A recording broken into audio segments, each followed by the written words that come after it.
En 1900, se terminó en 1904 y se inauguró oficialmente en 1906 a la sazón del 10º Geológico Internacional.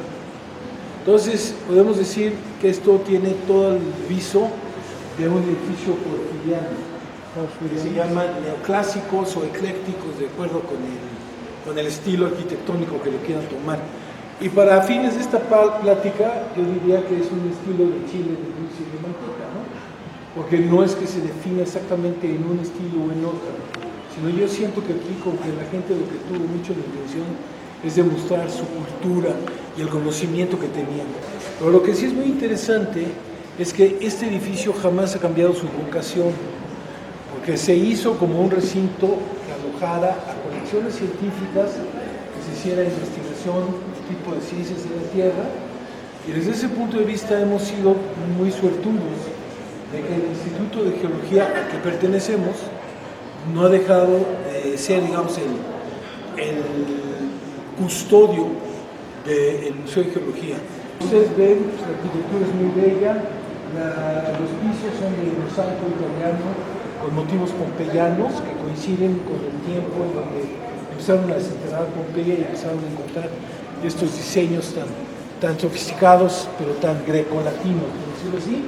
Pero por otro lado tenemos una escalera que representa exactamente el estado del arte de finales del siglo XIX y principios del siglo XX, que es lo que se conoce como el Art Nouveau, y que en ese momento es cuando empiezan a utilizar el hierro forjado y empiezan a hacer ya estructuras diferentes de las estructuras de piedra que corresponden con la fachada del museo, que son muy clásicas.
Hola amigos, buenos días.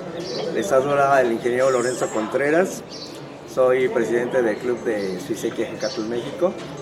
Hoy estamos en el Museo de Geología de la UNAM.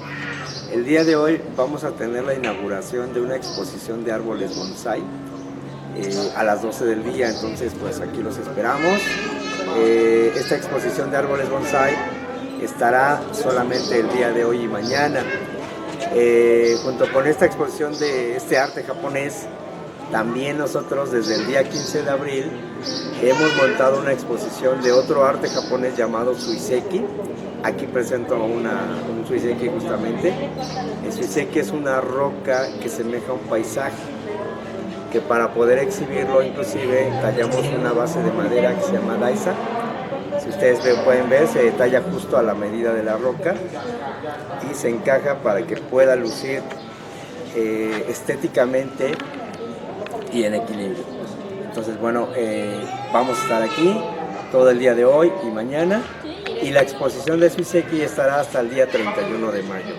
El día de hoy a las 4 de la tarde vamos a tener una sesión de meditación con una maestra experta en el tema, y el próximo 20 de mayo tendremos una plática sobre Suiseki también aquí en en el museo. Finalmente el 31 de mayo este museo recibe el famoso Noche de Museos de la Ciudad de México. Se va a hacer aquí y se va a retomar el tema del Suiseki también nuevamente, y nuevamente tendremos unas sesiones de meditación. Los esperamos por acá, Museo de Geología de la Ciudad de México. Se ubica aquí en la Alameda de Santa María la Ribera. Por acá los esperamos. Gracias. Buenos días, mi nombre es Alejandro Arellano, vengo de Guadalajara, pertenezco y represento en este momento a Bonsai Mex, una de las agrupaciones para difundir el arte del bonsai en México, ¿no? También pertenezco al Club Bonsai Guadalajara y dando una pequeña explicación de cómo nació el bonsai en México, que aproximadamente tiene más de 50 años en México, en el país, donde varios fundadores o pioneros de México, como el ingeniero Emilio Trujillo, Chely Cortés en Guadalajara, y así como otros más que ha habido, han sido nuestros pioneros y nuestros fundadores del bonsai en México. En México existen diferentes clubes, en la Ciudad de México, Guadalajara, Querétaro, Monterrey, León, Chiapas. Casi por todo el país hay diferentes clubes compartiendo el bonsai en México, ¿no? El día de hoy estamos colaborando con una exposición en el Museo de Geología de la Universidad Autónoma de México en la Ciudad de México. Es el hoy y mañana, donde vamos a estar mostrando bonsai y suiseki. El bonsai es un arte de transformación en los árboles, mientras que el suiseki es el arte de coleccionar piedras, donde se busca una figura surrealista, una figura humana, una montaña o una piedra atractiva, ¿no? Eso es el suiseki. Entonces el bonsai se forma de diferentes formas, puede ser de semillas, de esqueje, a codos, o bien recolectándolos del campo, ¿no? El hacer bonsai se requiere de mucha paciencia, porque no se hace en 2 o 3 horas un árbol. El bonsai requiere de años y que tal vez entre 4, 5, 6 años o más ya podamos ver algo de lo que se acerca a un bonsai. Para bonsai se pueden hacer muchas especies, desde las coníferas, que son los juníperos, pinos, los cedros, muchas variedades, y los árboles tropicales, donde hay una infinidad de especies, los árboles con flor o fruto, y siempre buscamos que sea de hoja pequeña, ¿no? Podemos reducir un poco el tamaño de la hoja, pero siempre tenemos que cuidar la proporción entre troncos, ramas, hojas, flores y frutos. Hola, muy buenos días. Pues mi nombre es Consuelo Rueda, represento a Balam Bonsai Club desde Tuxtla Gutiérrez, Chiapas. Tenemos sedes en San Cristóbal, en Tapachula y en Tabasco, Villahermosa, Tabasco. Para nosotros estar participando hoy en este evento, en este fin de semana, es pues muy importante, y más en este día tan especial para todos los bonsayistas del mundo, porque hoy se celebra el Día Mundial del Bonsai. Pues qué mejor manera que celebrarlo con una pequeña exhibición de bonsai. Tenemos aquí en esta muestra el día de hoy árboles que representan pues el trabajo, la paciencia, la dedicación de nuestros compañeros bonsayistas, de maestros como el maestro Emilio con una larga trayectoria, el maestro Alejandro Arellano, que con su gran experiencia ha ido formando escuela y haciendo de nosotros pues ejemplo para toda la comunidad bonsayista a nivel nacional e internacional. Ojalá puedan acudir aquí al Museo de Geología. Vamos a estar hoy sábado y mañana domingo con la presentación de bonsai, y se quedan unos días más la presentación de suiseki, que es el arte complementario, el arte de la contemplación de las piedras. Vengan, asistan, diviértanse, traiganse a la familia, pero sobre todo acérquense a conocer un poco más del arte milenario del bonsai. Gracias. Bienvenidos sean todos ustedes en este Día Mundial del Bonsai. Tenemos el gusto de estar aquí en las instalaciones del Museo de Geología de la UNAM, donde nos acompañan las siguientes personalidades. El maestro Luis Espinosa Arrubarrena, director del Museo de Geología de la UNAM, para quien pido un fuerte aplauso, por favor. El maestro Julio Caballero, para quien pido un aplauso también. El ingeniero Emilio Trujillo Sánchez, pionero del bonsai en México y propietario del Museo Yonaca, Atlisco, Puebla. Y el arquitecto Alejandro Arellano Álvarez, representante de Bonsai Mex. Le voy a pedir de favor al maestro Luis Espinosa si nos da unas palabras.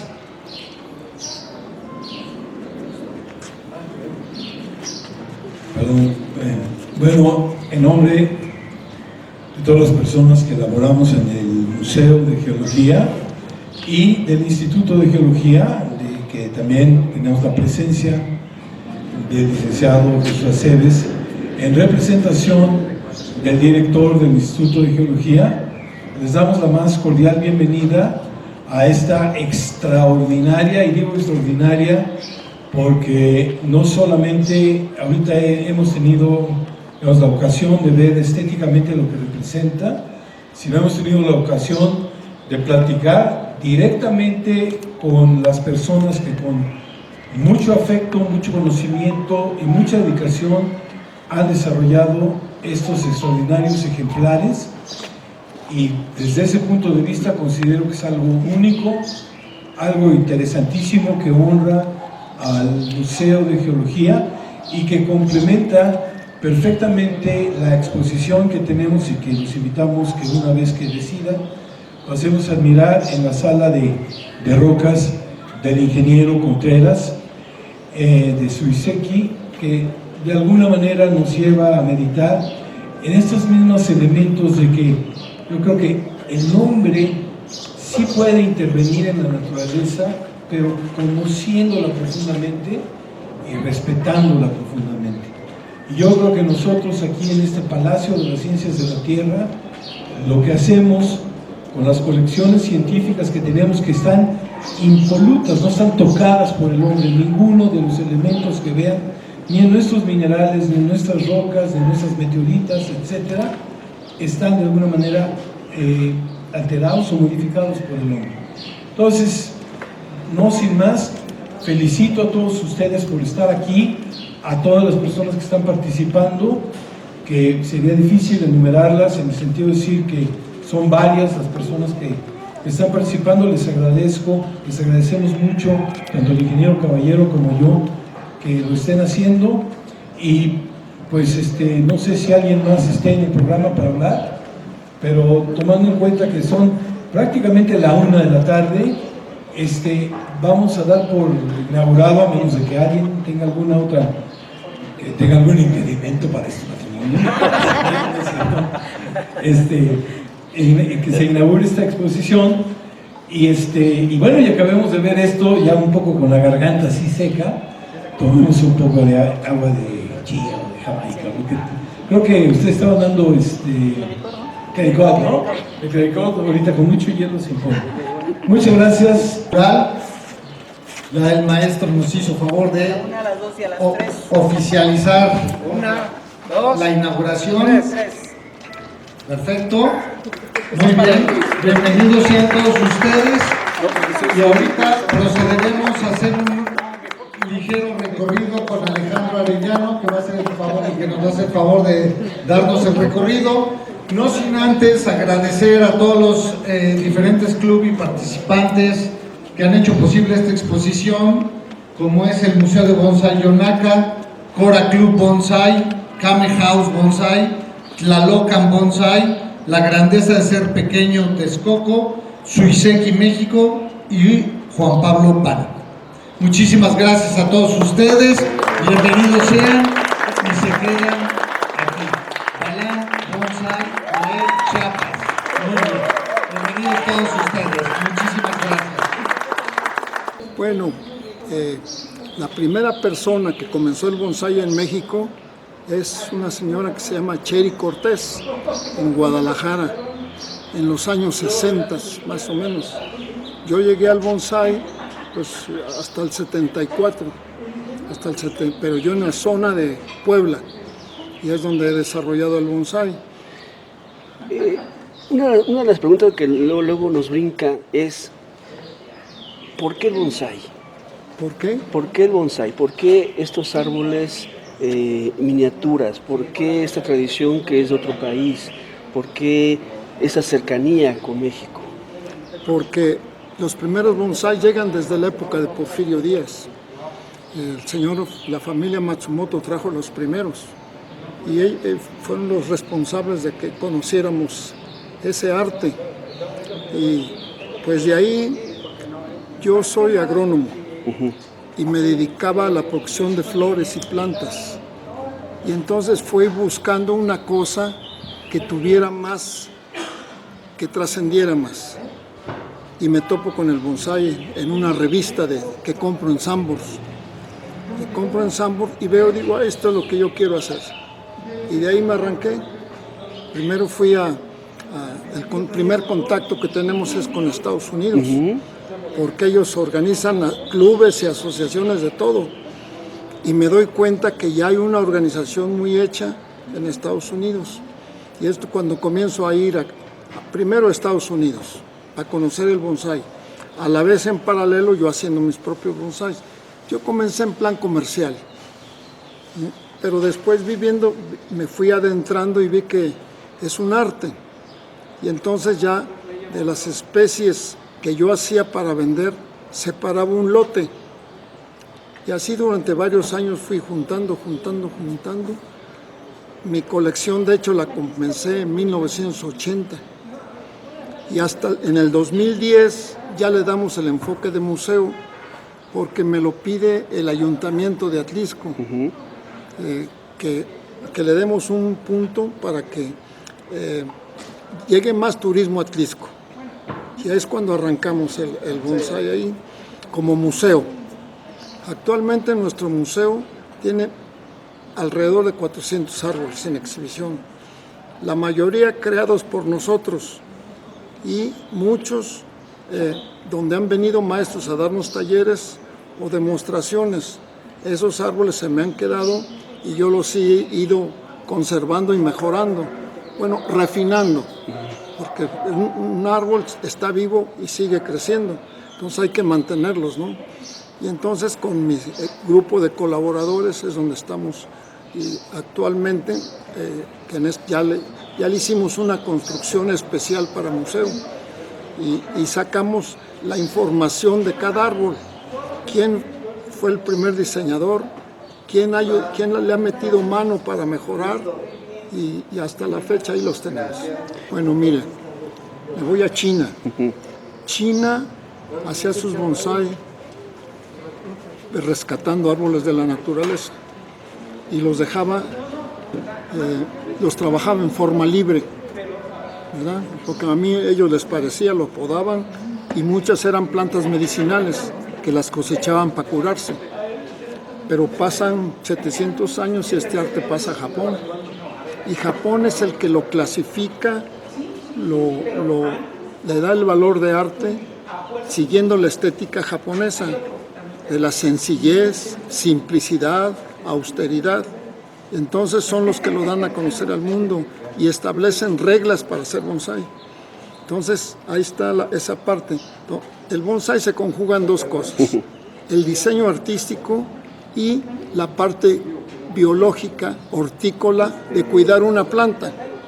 Porque lo diseño muy bonito, pero si no lo conservo, si no lo riego bien, si no lo fertilizo, pues esa planta va a morir. Entonces la combinación de cuidados hortícolas con un diseño siguiendo la estética japonesa. Eso es lo que... Y claro, hay todo un proceso. Primero tomar una planta. En mi caso, el museo, hay dos formas de hacer bonsáis. Uno, plantas de vivero, y ahí comienzo a trabajar el bonsái. Esto es como un proceso. No es de hacer un bonsái en 24 horas, sino cada año lo vamos mejorando, madurando. Y así es como los hemos ido formando.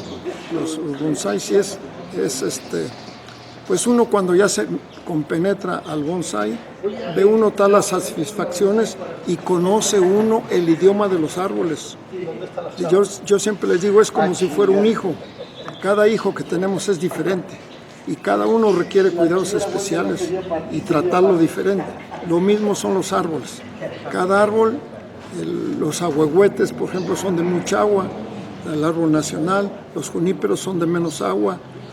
Entonces, pues es una convivencia y va uno viendo con los árboles cómo responden. Si uno les hace buenas prácticas, responden bien. Si uno los descuida, se refleja en el follaje. Entonces siempre es un ser vivo que hay que estar manteniendo, mejorando y darle estética. Si lo dejo crecer libremente, se pierde, ¿verdad? Y en eso consiste el atractivo del bonsái.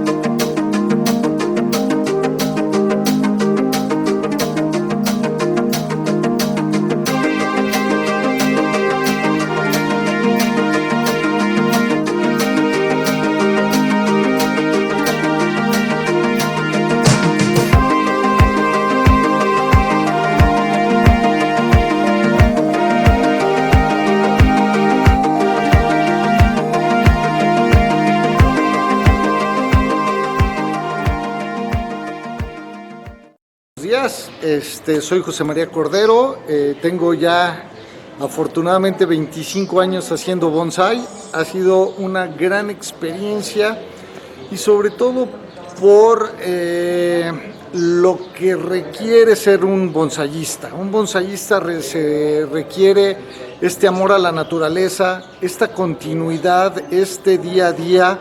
Hay que recordar que los árboles son plantas y como ser viviente hay que cuidarlos, hay que mantenerlos y hay que estar al pendiente de ellos.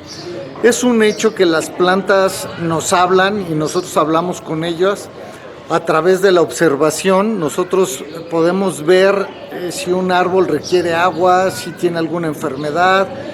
Las plantas, a través de la observación, si somos suficientemente observadores, podemos ver que nos están diciendo algo.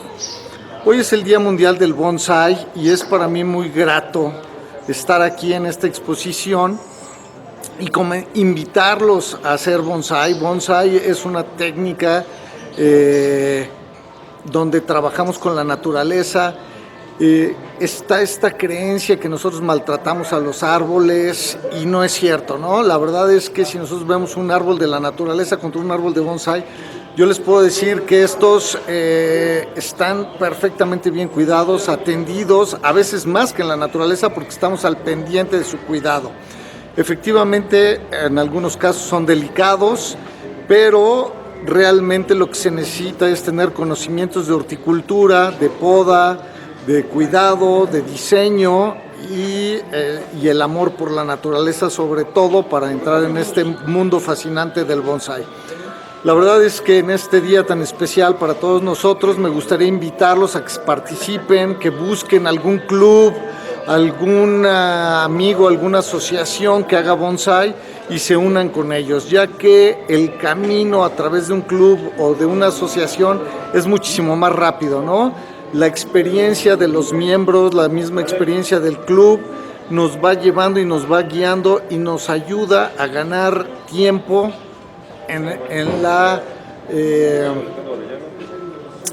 ¿cómo lo podemos decir? ¿No? En la fabricación de un bonsái, si lo podemos decir así, realmente no es fabricación, es en el diseño del bonsái y en el cuidado. Entonces, de verdad, créanme, los invito, es un hobby, es una manera es una forma de vida, una vez que entra uno en esto, es una forma de vida en la cual tiene uno esta conexión con la naturaleza y es preciosa. de verdad, una invitación fuerte. Gracias. Hola, ¿qué tal? Soy Sergio Muñiz Rogel. Me estoy dedicando al arte de bonsái desde hace 12 años. Pertenezco a un club que se llama Cora Bonsai y también tengo un atelier personal que es de creación de arte bonsái.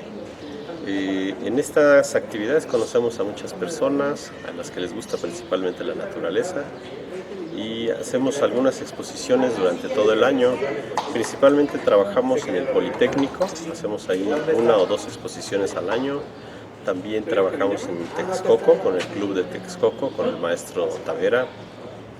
Y tenemos otros lugares donde también trabajamos y hacemos exposiciones, por ejemplo, en la Asociación México-Japonesa, donde también es un placer participar. Y bueno, ahí en un grupo de compañeros exponemos en diversos momentos una gran variedad de árboles. Por ejemplo, pueden encontrar árboles de pino, árboles de junípero, árboles de ahuehuetes, que es el árbol mexicano. Y en general, pues también a veces en las exposiciones damos algunos talleres donde se puede acercar la gente para ir aprendiendo cómo se cultiva un arbolito.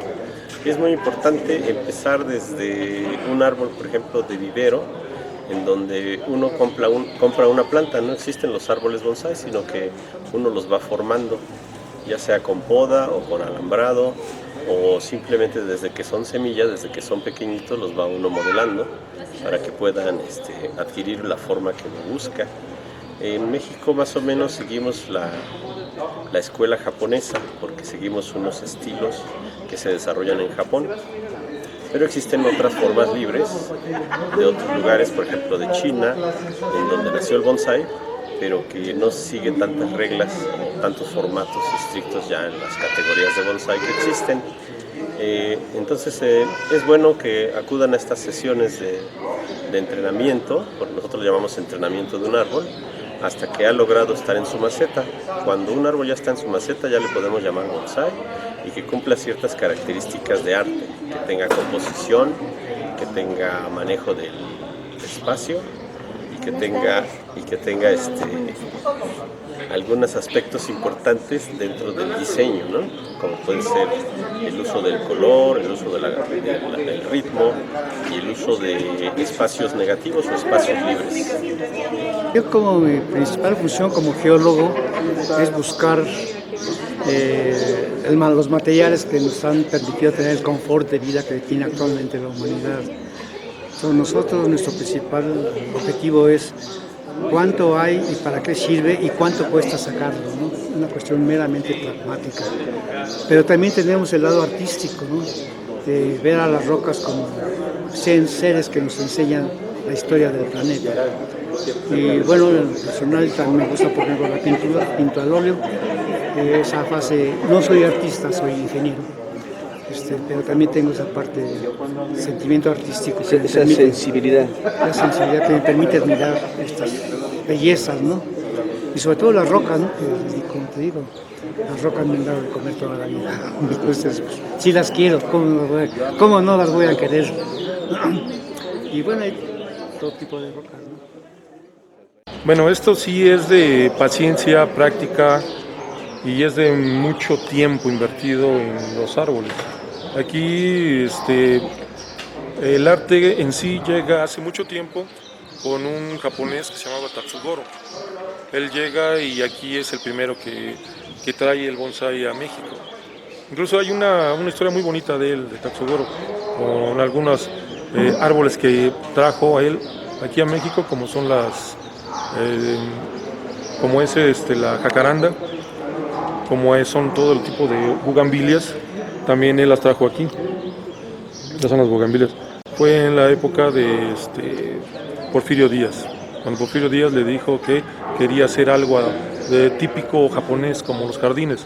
Entonces él, viendo que aquí en México no tenemos el clima adecuado para el cultivo del cerezo japonés que se llama sakura, pensó en traer otras especies endémicas de Latinoamérica y encontró una muy buena que son las jacarandas. Por eso a él le debemos el color, el color característico que nos da a partir de febrero, marzo, toda la ciudad, que son las jacarandas con su color violeta, no morado. morados, perdón. Porque estamos viendo ahí atrás. Esto, en el arte de bonsái se considera que todo tipo de árbol apto para hacer un árbol bonsái debe de ser con tronco leñoso. Lo que son este tipo de plantas que ven aquí se llama Portulacaria afra. Su tronco que tiene no es leñoso, es carnoso. Entonces por eso no se considera apta, entre comillas, pero se llegan a hacer maravillas con ese tipo de especie. Con ese tipo de especie podemos recrear todos los estilos de bonsái. En este caso, esto es un bosque, el cual nos está dando una vista de un bosque, no sé, por el estilo que tiene es un bosque de pinos, porque está hecho a base y forma de ver un pino, ¿sí? Pero todo este tipo de crásula, porque es una crásula, es especial para hacer bonsái. Se puede adaptar a cualquier estilo, como ya lo había comentado. Puede ser un árbol muy bonito y aparte en Feng Shui lo utilizan mucho. ¿Por qué? Porque es un árbol que le dicen de la moneda. Este árbol o esta especie la consideran de la buena abundancia, por eso se le conoce como coloquialmente orejita de ratón, árbol de la abundancia, y su nombre es Portulacaria afra, que es la científica.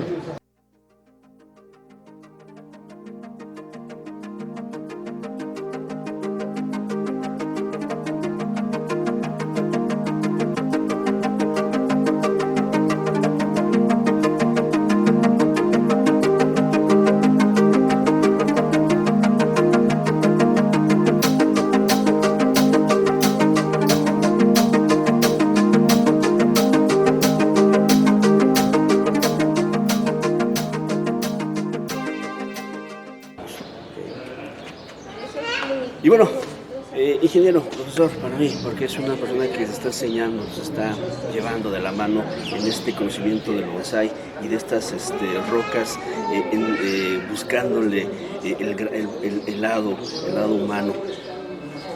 Yo estoy viendo una multitud de bonsái y veo que muchos de ellos pues son plantas comunes, por decir una forma.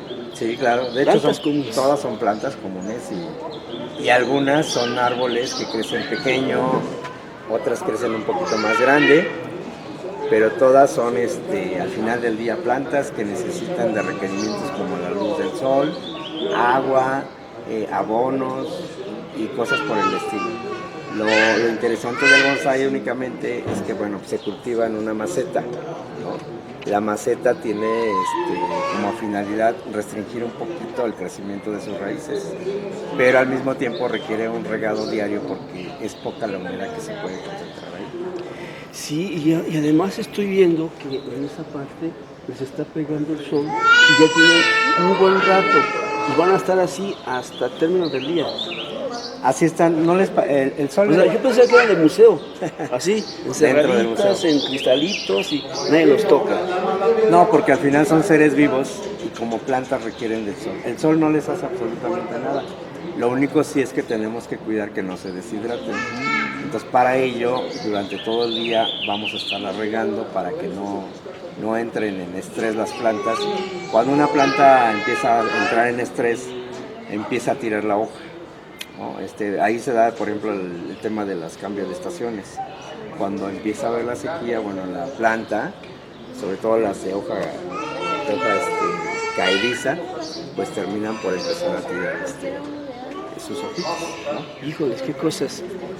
Y además yo también estaba notando que muchos de los profesores que están aquí me comentan que ellos han ido procesando y evolucionando con los propios árboles, que inclusive el profesor Emilio dice, es como mis hijos, o sea, lo veo crecer, lo voy cortando y esto.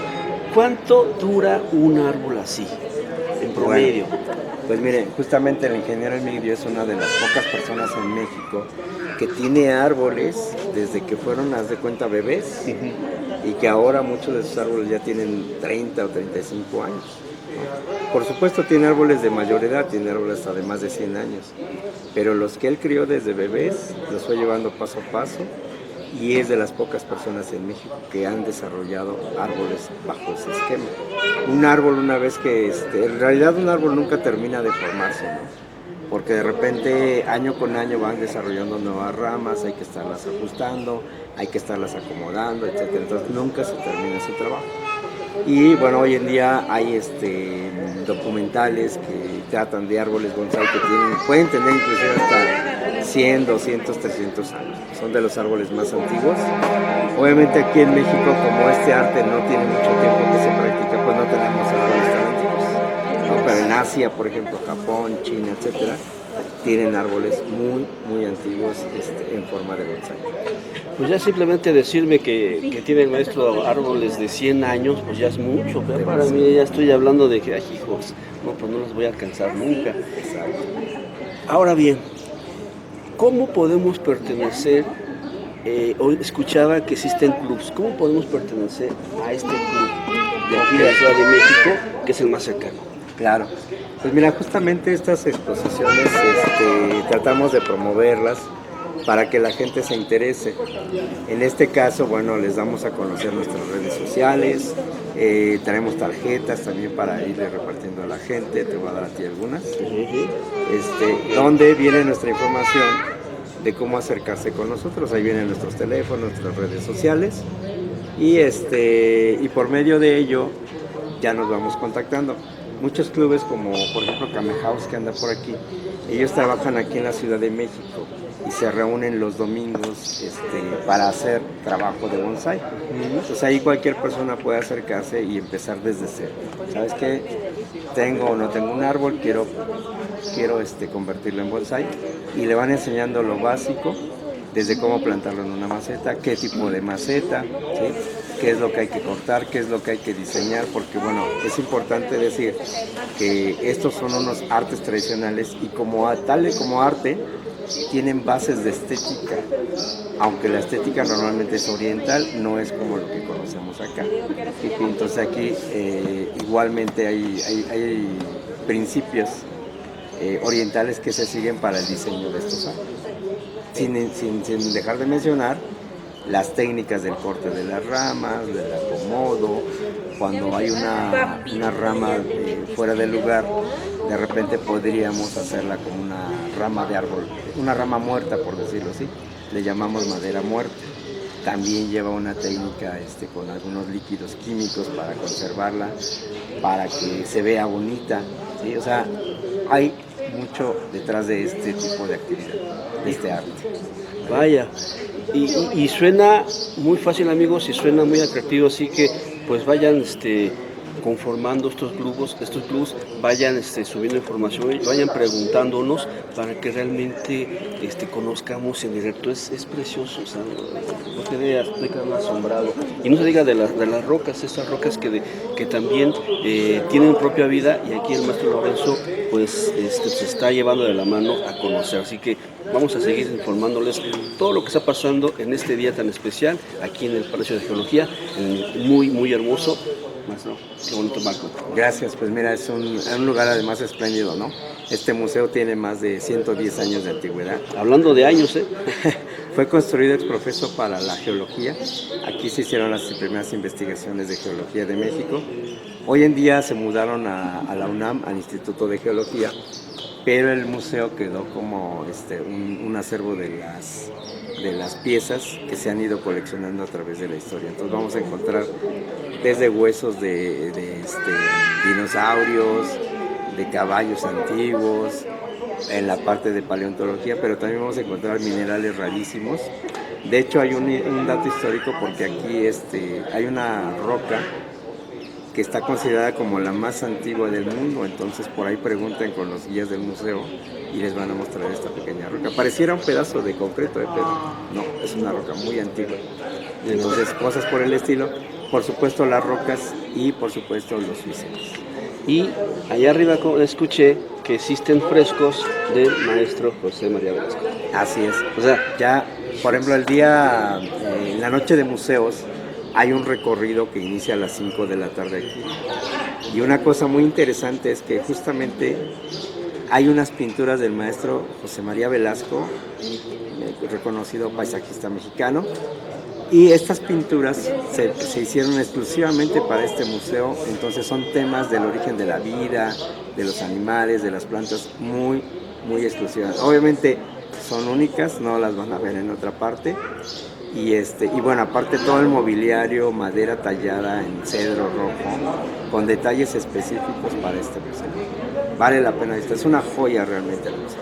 Pues ahí No, era un árbol de 4 metros de alto, pues como los que vemos en la banqueta normalmente, como ¿no? el árbol triste. Sí, sí. Y bueno, ya obviamente el tronco tenía grosor y la raíz pues también ya estaba así, o sea, eso yo no lo hice, digamos. Entonces pues fue sacarlo de la tierra al árbol. Pasó por una etapa en la que estaba metido en una tina gigante, en donde empezamos a modelar el sistema de raíz, porque en bonsái no nada más es la parte de arriba la que uno tiene que ir modelando y trabajando, también la parte de aquí, de hecho es la más importante y la más difícil de modelar, está aquí adentro de la maceta. Entonces pues fuimos podando poco a poco el sistema de raíz y fuimos reduciendo el tamaño de la maceta poco a poco. Eso más o menos se llevó como unos 4 años, lograr meter el árbol en esta maceta. Y a la par de que fuimos reduciendo aquí, fuimos reduciendo el tronco principal. Pues lo primero que se le hizo al árbol, además de sacarlo de la tierra y meterlo en una tina, fue hacer un gran corte aquí que todavía se puede observar, para reducir el tamaño del árbol al tamaño que tiene actualmente. Y se seleccionó una ramita que era pues una ramita como estas, así, muy chiquita, y se dejó esa ramita crecer por un par de años más o menos, que es lo que vemos aquí como la nueva continuación del tronco. Posteriormente, un año después, se volvió a hacer otro gran corte que está aquí atrás, en esta parte de aquí, y se seleccionó otra ramita que se dejó crecer y que es esta que continúa aquí, que se dejó crecer también más o menos un año. Y entonces eso lo que nos da es toda esta impresión de que el árbol empieza siendo muy grande, muy fuerte y se va haciendo delgado hacia la punta, como los árboles en la naturaleza. Entonces digamos que esa fue la parte más tardada del proceso. Tomó pues como unos 4 o 5 años más o menos lograr llegar a esta maceta y tener la estructura principal del tronco. Y pues lo que he hecho en los últimos 6 años ha sido seleccionar las ramas que se acoplan mejor al diseño que yo tengo del árbol en la cabeza, y pues ir promoviendo el crecimiento y la ramificación de estas ramas a lo largo de estos últimos 6 años. Y pues ese es básicamente el proceso para tener un árbol con estas características. Entonces entiendo que al momento que el árbol logra sujetarse a la maceta así como está ahorita, en ese momento ya se le puede llamar bonsái.